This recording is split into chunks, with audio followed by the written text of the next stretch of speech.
এই সরকারের কাছে এদেশের জনগণের সবচেয়ে বড় দাবি ছিল তারা অগ্রাধিকার ভিত্তিতে পতিত স্বৈরাচার ফ্যাসিবাদের সেই লোকগুলো যারা জাতির উপরে জুলুম করেছে, নির্যাতন করেছে, মা বোনের ইজ্জত লুট করেছে, মানুষ খুন করেছে, শিশু হত্যা করেছে, তাদের বিচার দ্রুত করা হবে।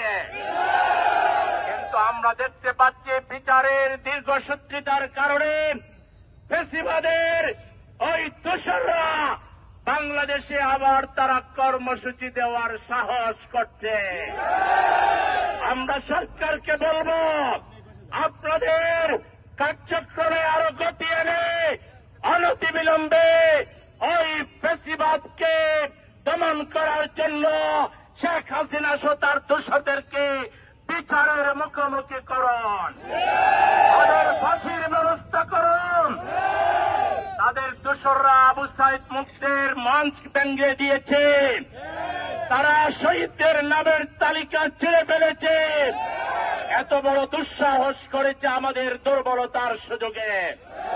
আমরা আগামী 48 ঘন্টার মধ্যে উত্তরা আবু সাইদ মুক্ত মঞ্চ যারা ভাঙচুর করেছে, তালিকা ছেড়েছে, তাদেরকে গ্রেপ্তার করে বিচারের মুখোমুখি করতে হবে।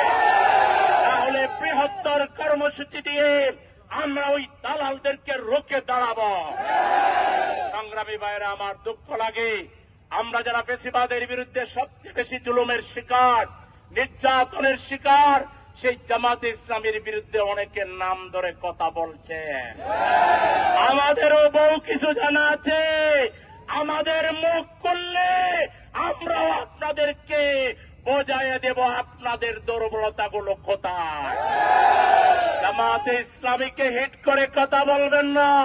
জামাতে ইসলামী এদেশের মানুষের প্রিয় কাফেলার না।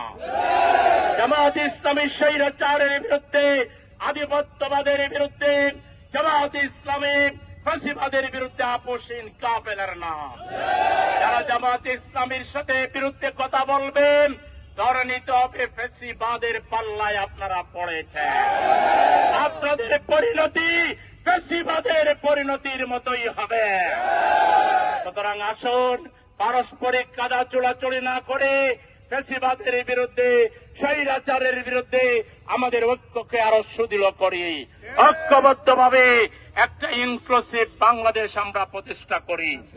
আপনারা আগে ভয় পেয়ে গেছেন জামাতে ইসলামীকে, ভয় পাবেন না। আমরা ক্ষমতায় গেলে সবাইকে নিয়েই দেশ চালাবো ইনশাআল্লাহ। সুতরাং আবল তাবল না বকে ঐক্যবদ্ধভাবে আসুন আমরা দেশ গড়ার রাজনীতি করি। সবাইকে সেই দিকে উদাত্ত আহ্বান জানিয়ে, সবাইকে সংগ্রামী সালাম জানিয়ে আজকে আমাদের বিক্ষোভ মিছিল এখানেই সমাপ্ত ঘোষণা করছি।